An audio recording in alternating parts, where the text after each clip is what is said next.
ఆయా ఆసుపత్రులు ముందుకుంటాయి, వాటికి కూడా రికగ్నిషన్ ఉంటుంది. అంటే ఈ ఆసుపత్రిలో మాత్రమే రికగ్నైజ్డ్గా ఉంటాయి, అంటే ఈ ఆసుపత్రిలో మాత్రమే మన అవయవాలు సేకరించడం సాధ్యమవుతుందని చెప్పి మనం అనుకోవాలి.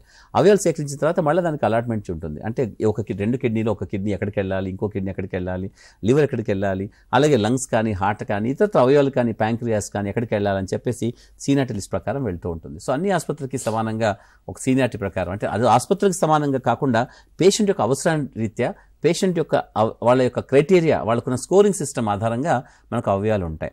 యూజువల్గా మనకు ఒక మూడో వ్యక్తి, రెండో వ్యక్తి అని అనుకుందాం. అటువంటి వ్యక్తులు వాళ్ళు ఏ ఆసుపత్రిలో ఉండవచ్చు గాక, కాకపోతే వాళ్ళకి ఆసుపత్రి ప్రకారం కాకుండా అతని స్కోరింగ్ సిస్టమ్ ప్రకారంగా మనం అతన్ని ఇస్తాము. ఒక ఆసుపత్రి, ఒక పేషెంట్ తను ఒక ఆసుపత్రిలో ఉంటాడు, రెండో పేషెంట్ ఇంకో ఆసుపత్రిలో ఉంటాడు, మూడో పేషెంట్ ఇంకెక్కడో ఆసుపత్రిలో ఉంటాడు. సో కాబట్టి 1, 2, 3 అన్నది వాళ్ళ స్కోరింగ్ ఆధారంగా మనం వాళ్ళకి అలాట్ చేయడం జరుగుతూ ఉంటుంది. కాకపోతే ఏమిటంటే ఎక్కడ ఏ ఆసుపత్రిలో ముఖ్యంగా ఈ అవయవాలు సేకరించడం జరిగిందో ఆసుపత్రికి కొంచెం ప్రాధాన్యత ఉంటుంది. కాబట్టి 2 కిడ్నీలలో ఒక కిడ్నీ వాళ్ళకి ప్రాధాన్యపూర్వకంగా ఆసుపత్రికి మాత్రమే వస్తుంది. కాబట్టి ఎవరు ఏ ఆసుపత్రిలో వాళ్ళు ఎక్కువగా ఆర్గాన్స్ డొనేట్ చేయడానికి సాధ్యమవుతుందో, ఏ ఆసుపత్రి అయినా పర్వచ్చు,